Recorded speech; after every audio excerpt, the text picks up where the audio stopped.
ময়-মুরব্বির মুখের কথা শুনেছি, এভাবে যদি পিঁপড়ায় বাসা বাঁধে আঙ্গিনায় বা কোনো মাটির টিলায়, তাহলে বুঝতে হবে এই বছর বন্যা হবে, গভীর বন্যা হবে, প্রচণ্ড বন্যা হবে, এরকম আভাস দেয়। তাই আপনাদেরকে দেখানোর জন্য এই ভিডিওটা করলাম।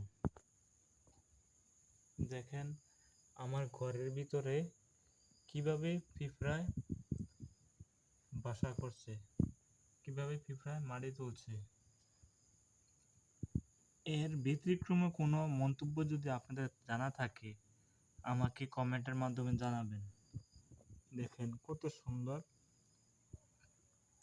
সব পিঁপড়ায় ব্যস্ত আছে তাদের কর্ম নিয়ে, তাদের কাজ নিয়ে সব পিঁপড়ারাই ব্যস্ত আছে। দেখেন কিভাবে কাজগুলা করতেছে।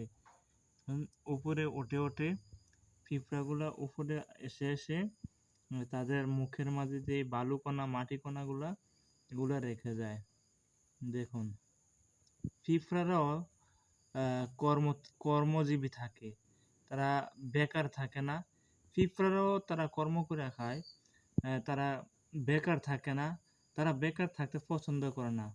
আমরা মানুষ সব কিছু বুঝি জানি, সব কিছু জেনেও আমরা বেকার থাকি, পরের হক মারি, চাঁদাবাজি করি।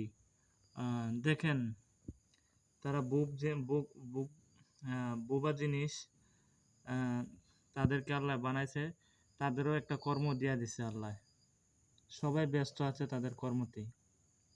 এতে বোঝা যায় মাটির নিচে হয়তো অনেকটা ভিজা আছে, সেই ভিজা থেকে মাটিগুলা নরম হওয়ার কারণে ওই বালুগুলা তুলতে পারতেছে।